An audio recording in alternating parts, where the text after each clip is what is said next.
Welcome back to the show, everybody. Thanks for tuning in. This is PopCon, and tonight we've got kind of like a week in review or week recap of all pop culture, but mostly toys. I'm your host, Victor, and this is a pop conversation with an old buddy and fellow YouTuber from Thomas Goes Nostalgic. It's Thomas. Hey, buddy, how you doing? Hey, how's it going?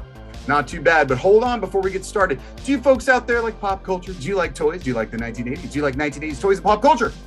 If so, you're in the right place. So show us some love by clicking like. More importantly, to help Thomas and I both out with this and to come back next week, click subscribe. If you click subscribe and alert right now, we're going to give you a lot of respect. All right, let's get it on. Okay, so Thomas, thanks for joining me on our first kind of week in review of all things pop culture, but mostly toys. So there's some big news, and I know you know a lot about it and you've been anticipating it. What's going on? I think this week, probably tonight, most people are getting their tickets and going to see the midnight premiere of Doctor Strange in the Multiverse of Madness. You know, I see the midnight. Well, I know it's midnight, but I saw it on a marquee and I'm like, did it open already? But no, it is. It's tonight, tomorrow, right?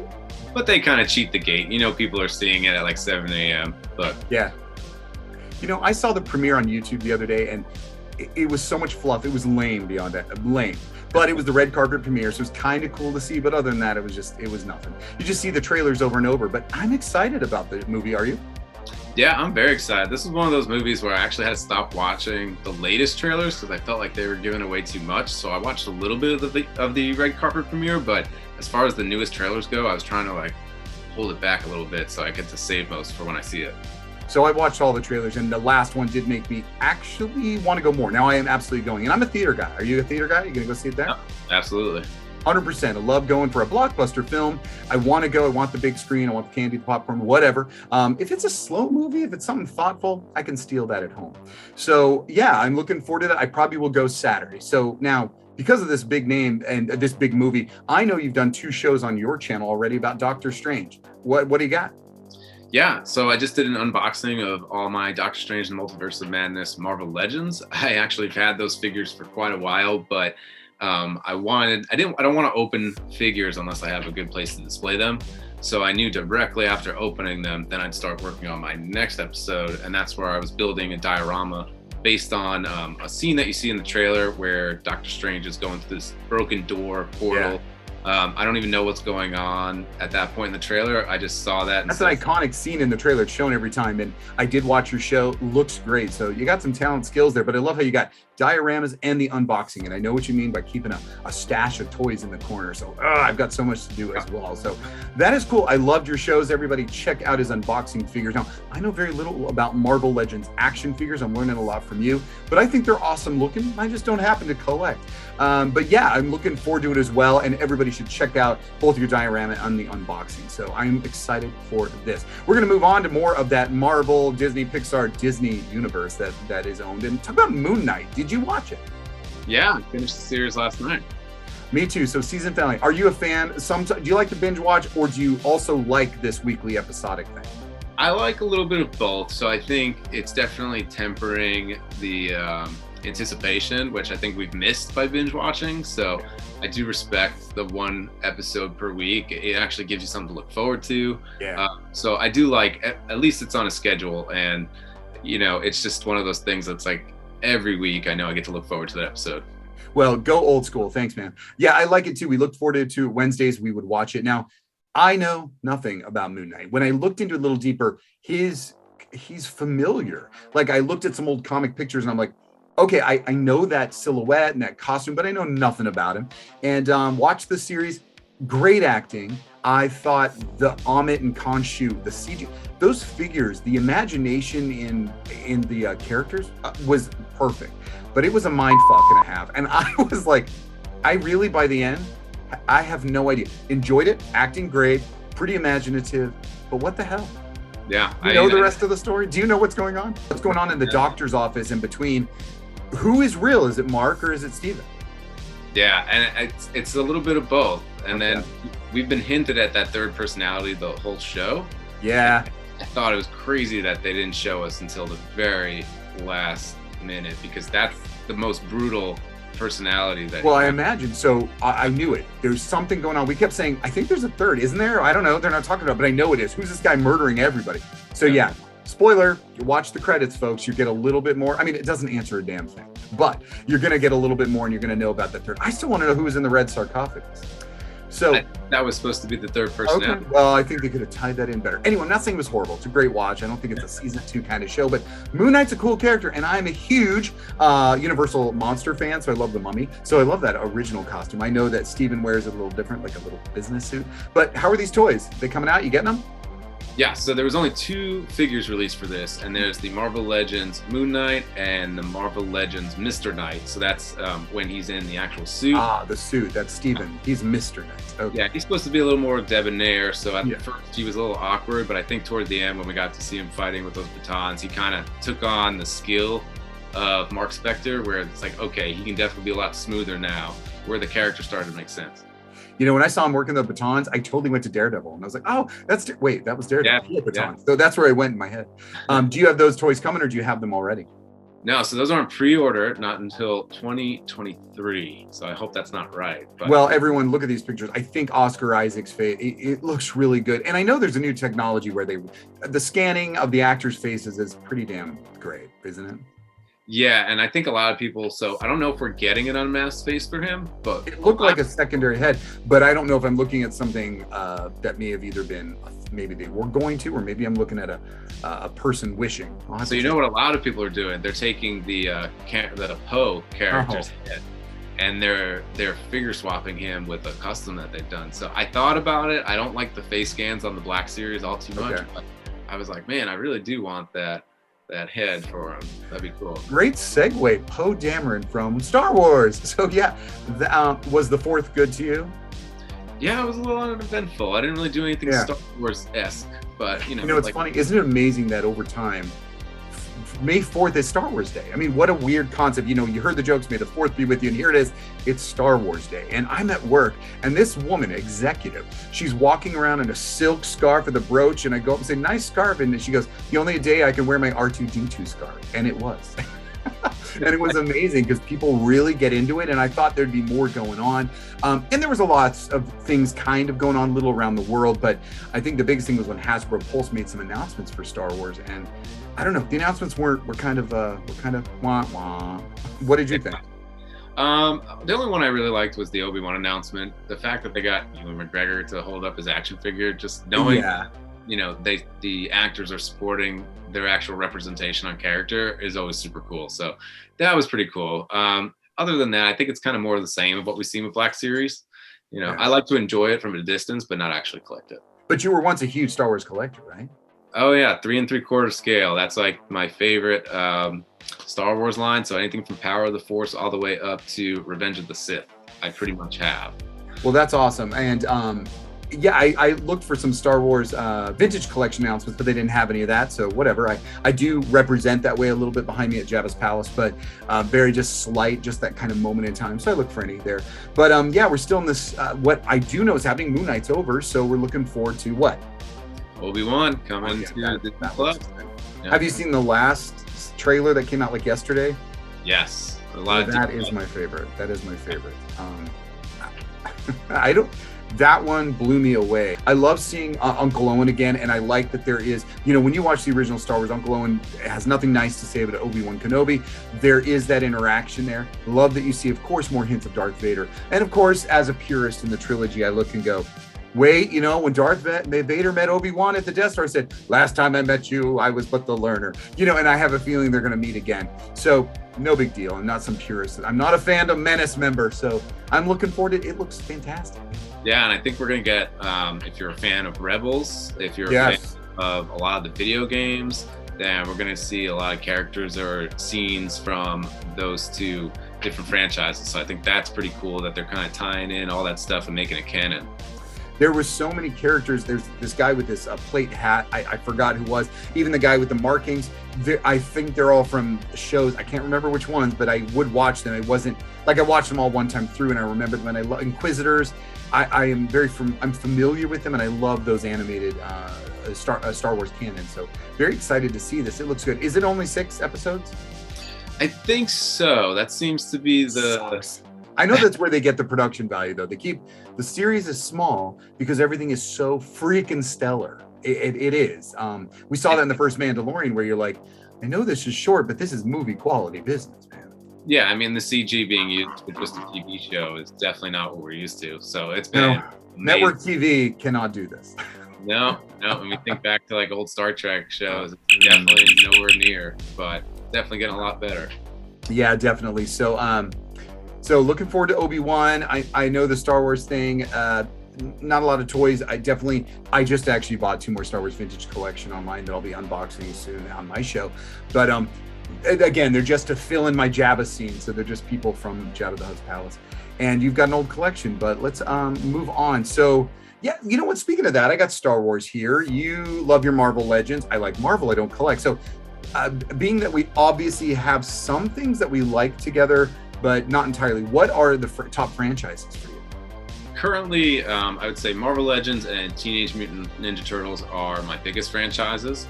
I wasn't always an Avengers fan. I was mostly an X-Men fan. And then as the MCU kind of grew on, then I started to really like all the other characters, Spider-Man as well. But then also Mighty Morphin Power Rangers. So if I had a rank, I would say Ninja Turtles, Marvel, and then Mighty Morphin Power Rangers.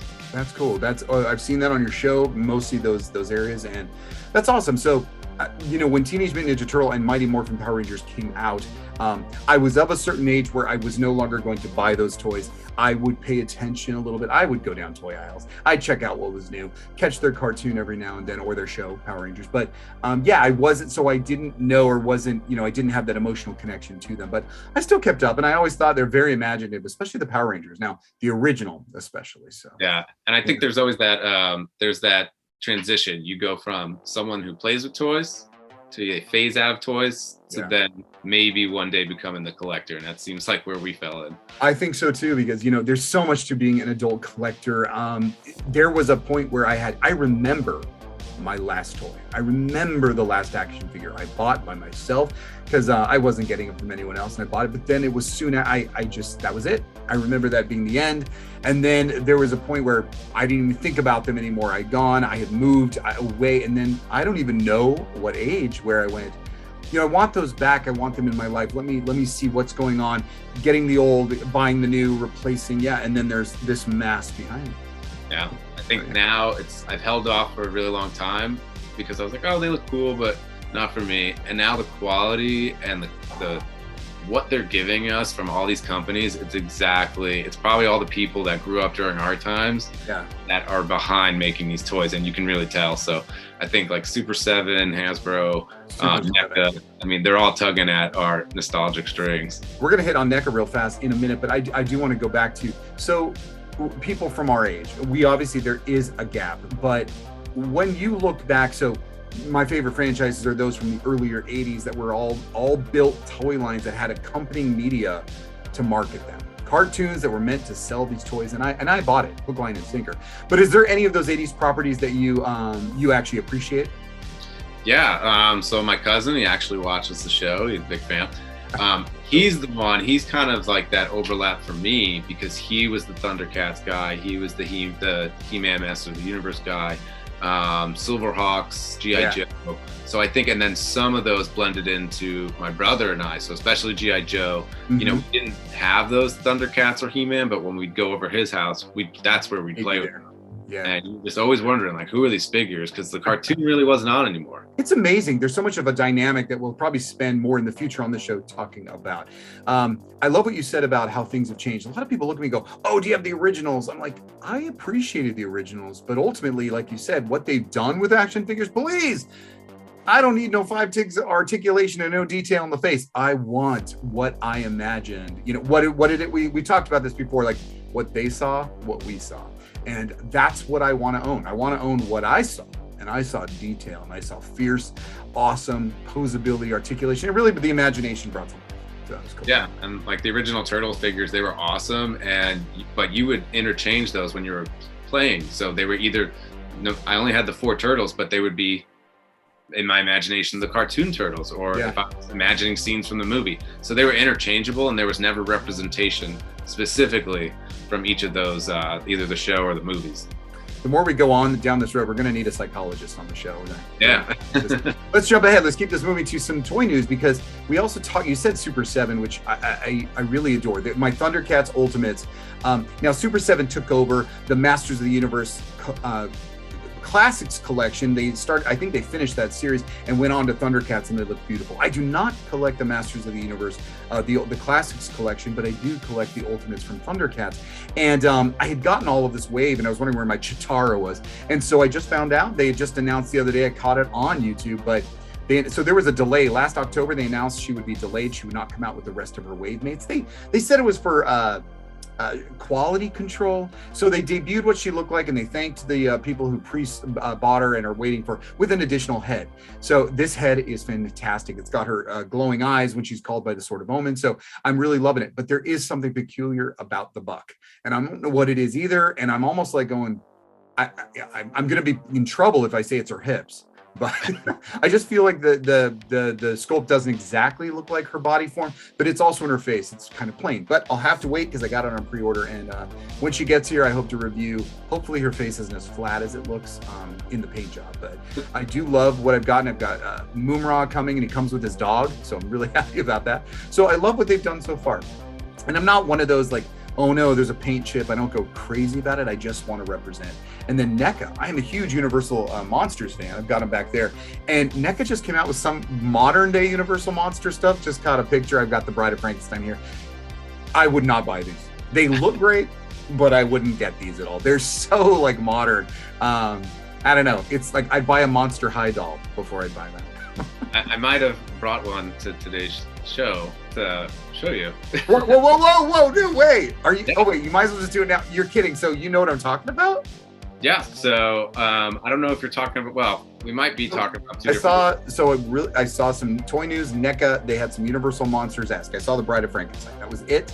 And so what did you bring? So specifically, do you know anything about that Bride of Frankenstein? No. Okay. So in the early 90s, there was a Ninja Turtle line from Playmates where they would do Universal Monsters. Yep, I remember that. So NECA's doing their own take on those Universal Monsters. Is that April O'Neil? It's April O'Neil. No way. So I know, I quickly saw it and was like, what are they doing to my Universal Monsters? But I should have looked into it better. Even better, it's the original actress's face, Judith Hoag.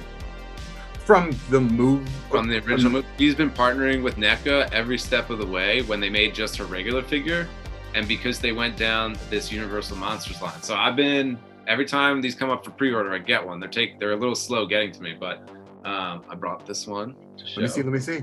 This is Raphael as Frankenstein. Okay, absolutely. Like, would never get that, but I totally appreciate what they're doing, because I remember these on the toy shelf. I remember the original card blister packs with the monster motif. So that is amazing. I had no idea. That's.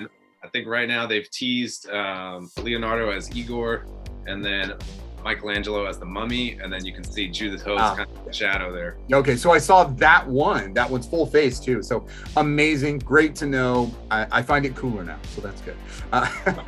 And let me see. So big news is that whole like taking away plastic and window boxes. Ooh. I mean, it's so divisive, but it depends. I think there needs to be an option for me. Hasbro made these army builders that came in these little square packages, and I'm a direct to consumer. Like, if I can buy it online, I'm gonna buy it. If I can just click environmentally friendly packaging, just send me that little box so I can recycle the whole thing. If you're an on-card collector, yes, that's where it all goes down to. Until this morning, Thomas, I didn't give a shit. I was like, I don't care, but look at me. I am a totally take out, but I realized, I saw what the complaints were in my head going, oh, the people that want to display on card or in package, that does do something. First, I thought it was like big deal. They go through the store, it's not going to entice a kid to buy it. I buy online, but no, I see the point, and I do feel kind of bad. I don't think it's the greatest decision. I don't think it's the right decision. People want to see it, and they like to display it that way. So bad. I think, they could have started off small. So instead of the plastic wrap, the tray that the figure comes in, maybe start using some of that fiber board or that carton. They could have gone a little slower, ease the general mass masses into it. But Yeah. I guess they're going to try this approach and see what happens. You still have like the Mattel; they're going strong on the blister. Yeah. Well, this is what I have to say about it. Okay. So that is what I think about that. Even though I don't collect in box, I appreciate it. So that was pretty big news. So, well, anyway, why don't you tell me what's next on your channel? So I'm wrapping up today. I just posted my Doctor Strange and the Multiverse of Madness diorama that I spoke about earlier. I think it's not sustainable to make a diorama every week. It's definitely very stressful. I did this one in about 3 days. So I'm going to take it a little easy in the next week. I think what I'm going to try and do is work on some molds. So I've never, I want to make a mold of something or replicate something. It's going to be Doctor Strange related. So it's just something that I want to see if I can do. And it's messing with things that I've never done. So making a silicone rubber mold and then using resin to actually make it. So this guy's skilled, guys. I mean, it's amazing. I don't do a lot of crafty stuff, and he does make dioramas, but obviously a lot more. But it's all in that same theme related. So you said replicate, right? Yeah. Oh, speaking of replicants, everybody should probably watch my new show that just debuted yesterday. So yeah, I love Blade Runner, and as people know, as an adult collector, all I do is represent the famous franchises made famous in the 1980s. And so one of mine was Blade Runner, so I got some Funko Pops and went ahead and did an unboxing. Not very fascinating to unbox a Funko, but it's called Unboxing Storytime. So take a look, check it out, get a little in depth into the story of Blade Runner while you see some of these great Funkos. They're right there. So yeah, that's what's happening on my show. But I have some new toys that are, I've got tons of Thundercats. They're on my side. I got 9 of them, I think, right there. But I've also got some old, do you know what this is? Let's see. I'm going to take a guess and say Battlestar Galactica. Wow, and not even the modern version. Yeah, we're talking the old. Yeah, we're talking the original Battlestar Galactica. That would be a Cylon Centurion. So I do have 2 figures from the original Battlestar, and I got them off eBay because I want to represent something specific that I won't go detail, but I am also going to rehab them. So they both need a little bit of help, and I'm going to do a little bit of a reveal as well as some refurb on both of them. Not refurb, people, refurb. And how old are those figures? How what? How old are those figures? 1979. And look at the posing in them, though. Yeah, so now that's interesting. They are only, they are 4-point posable because at the waist, at the head, and up and down on the arms. Now, they do have them stuck in that stance. Not sure why. They did have there's a part of their uniform costume that was kind of a skirt back, but and maybe it was just the way that they made toys in the 80s. As we all know, they're much more detailed now. So check it out. Come to both of our channels. That's Thomas Goes Nostalgic, PopCon, powered by Generation X. Speaking of Generation X, I want to leave on a trivia. See how good you are in my generation. What is the name of Sarah's brother that she is trying to save in the movie Labyrinth? Oh. This is where there's a difference, folks. There's a gap. There's a huge gap. But yeah, I wasn't sure if you knew. Do you know Labyrinth? Do you ever see it? You know who's in it? I can picture all of the Muppets in it. I can mouth some of the songs. Wow, that's pretty cool, though. That's pretty cool. That's David Bowie, everybody. If you guys like Labyrinth, let us know. Do you know Sarah's brother she's trying to save from David Bowie, the crazy David Bowie in that movie? Anyway, let us know in the comments. I'm hoping you like this conversation. We're going to have more of it next Thursday as well. And we're just going to pick new topics. What's going on? I mean, there's some great things going on. We got Henry Cavill's birthday, our Superman, and that is my main Superman right there now. I love it. I did like Brandon Routh, but man, I like the very moody Henry. But yeah, lots going on in pop culture, toys, and we're going to do this every week, see what comes of this. I hope you're watching. Like it, comment, please subscribe, and yeah, share it with your friends too. Any last words, Thomas? That's it. Thank you for checking out my channel. Thanks for asking me to partner with you. Really appreciate this. This has been a great time. Absolutely. So we'll try to continue these pop conversations, maybe on my channel, maybe on yours. We'll see what happens, but only if you guys like it. Tell us what you want. We'll be happy to talk about it. Thanks, and until next time.